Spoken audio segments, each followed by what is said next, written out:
अर्जुन ने कहा, हे जनार्दन, यदि आप बुद्धि को कर्म से श्रेष्ठ मानते हैं, तब फिर आप मुझे इस भीषण युद्ध में भाग लेने के लिए क्यों कहते हो?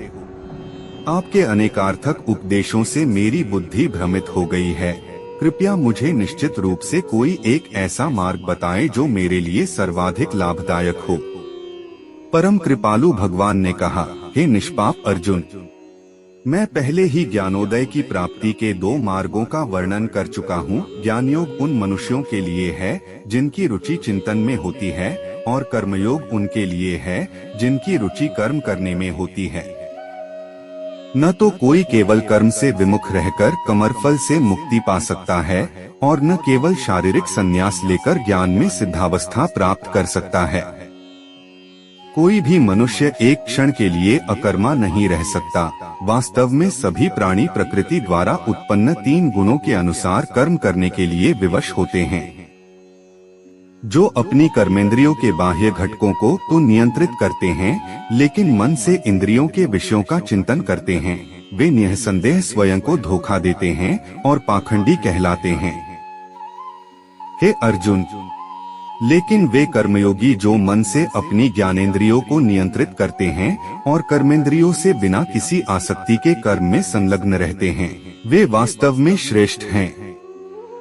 इसलिए तुम्हें निर्धारित वैदिक कर्म करने चाहिए, क्योंकि निष्क्रिय रहने से कर्म करना श्रेष्ठ है। कर्म का त्याग करने से तुम्हारे शरीर का भरण पोषण संभव नहीं होगा। परमात्मा के लिए यज्ञ के रूप में कर्मों का निष्पादन करना चाहिए, अन्यथा कर्म इस भौतिक संसार में बंधन का कारण बनेंगे। इसलिए हे कुंती पुत्र, भगवान के सुख के लिए और फल की आसक्ति के बिना अपने नियत कर्म करो। सृष्टि के आरंभ में ब्रह्मा ने मानव जाति को उनके नियत कर्तव्यों सहित जन्म दिया और कहा, इन यज्ञों का धूमधाम से अनुष्ठान करने पर तुम्हें सुख समृद्धि प्राप्त होगी और इनसे तुम्हें सभी वांछित वस्तुएं प्राप्त होंगी।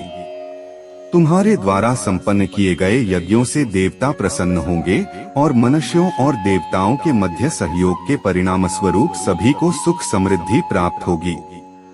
तुम्हारे द्वारा संपन्न यज्ञों से प्रसन्न होकर देवता जीवन निर्वाह के लिए वांछित आवश्यक वस्तुएं प्रदान करेंगे, किंतु जो प्राप्त उपहारों को उनको अर्पित किए बिना भोगते हैं, वे वास्तव में चोर हैं। आध्यात्मिक मनोवृत्ति वाले जो भक्त पहले यज्ञ में अर्पित करने के पश्चात भोजन ग्रहण करते हैं, वे सभी प्रकार के पापों से मुक्त हो जाते हैं, किंतु जो अपनी इंद्रिय तृप्ति के लिए भोजन बनाते हैं, वे वास्तव में पाप अर्जित करते हैं। सभी लोग अन्न पर निर्भर हैं और अन्न वर्षा से उत्पन्न होता है। वर्षा यज्ञ का अनुष्ठान करने से होती है और यज्ञ निर्धारित कर्मों का पालन करने से संपन्न होता है।